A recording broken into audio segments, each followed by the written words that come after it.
Same event, lightweight senior doubles. They're Concord and Manhasset again. Yeah, Let's boy, see. oh boy, right? So, Jim, what sort of times do we have in the heats to get these crews here? So Concord had a time of 6:19.8. That one heat won. Manhasset had a time of 6:04.6. Oh, wow. That one heat, too. Wow. They got something in the water up in Manhasset. Yeah. Had a time of 6:15 in heat 2. They came in second. Parkersburg came in second in heat 1 with 6:25. Great. Bellevue was third in heat 1, 6:25.4.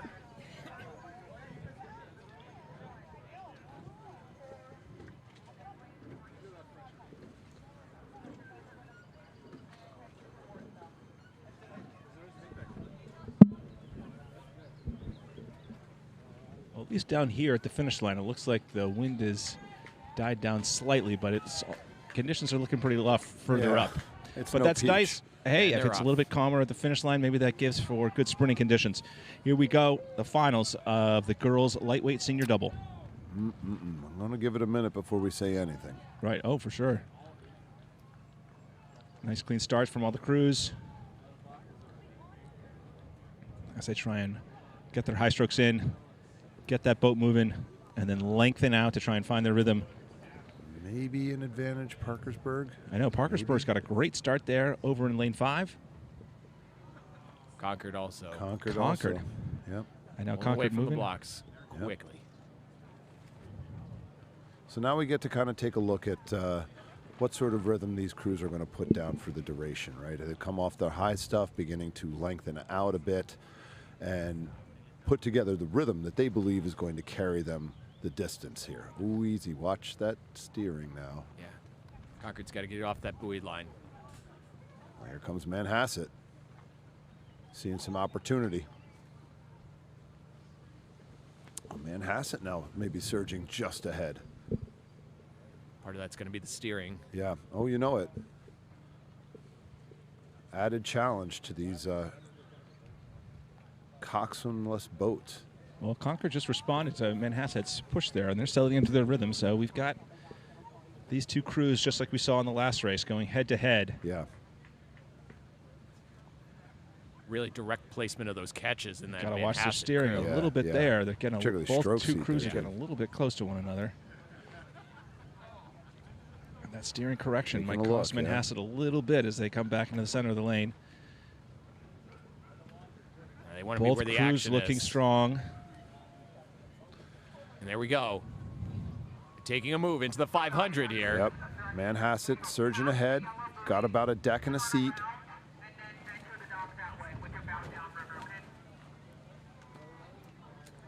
And what do we got for third place here? Do we see who's in third? Looks like I think Agnes Irwin has a slight advantage. over the other two crews. I would Parkersburg, agree with Bellevue. slight. I would absolutely agree with slight. But here's Manhasset in the last 150 meters, Yeah, really right? opening up out of that 500-meter mark. Took a big move, and they just seem to have settled into a little bit more powerful rhythm. Will Concord Hold on, respond?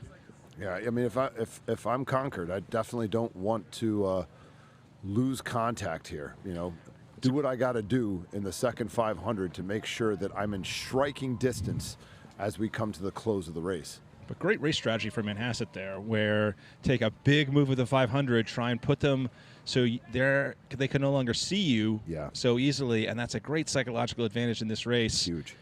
But looks like they spent quite a bit to do it, and so they made that big move, but they're not pulling away from Concord. Concord's sticking with it, and Agnes Irwin is coming up strong in the center of this race. So this is clearly anyone's race.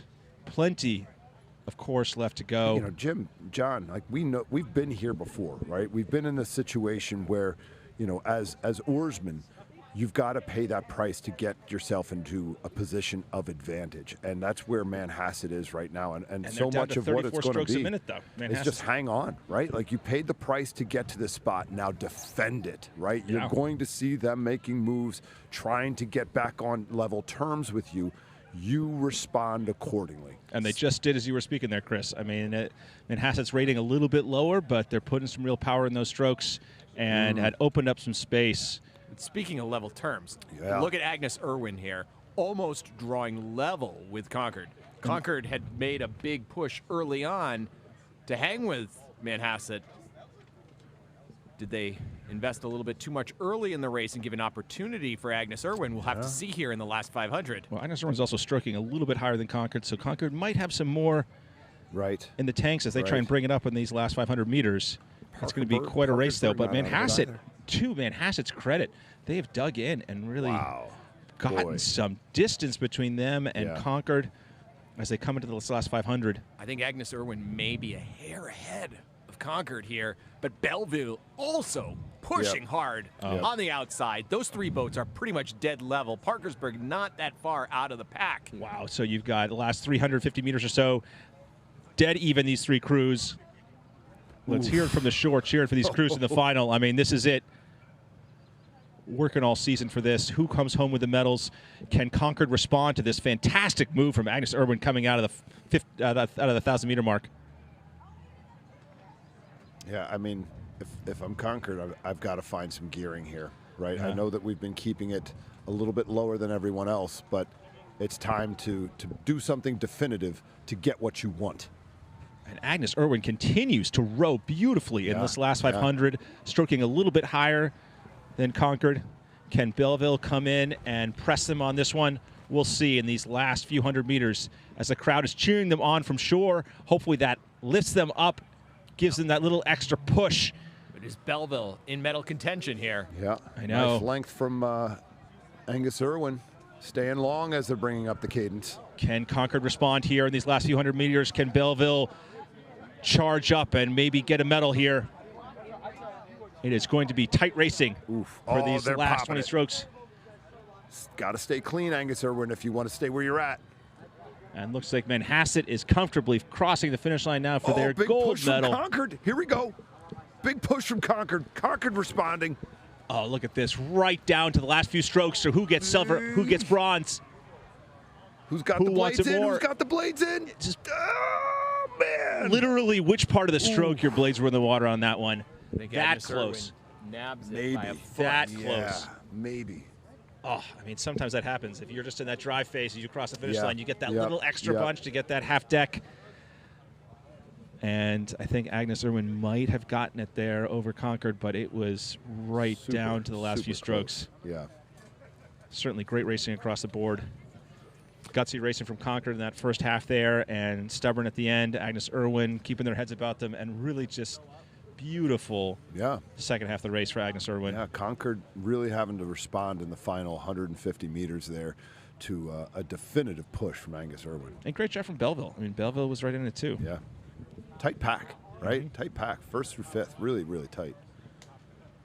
So it looks like, as of right now, the times are Manhasset 6:07 flat, Agnes Irwin 6:16.43, Concord 6:16.67. Well rowed. All crews. Moving on to the men's junior double. First final that we're going to see today, where we had folks that were rowing in the semifinal earlier today. So this is the second race for the gentlemen in the doubles coming up.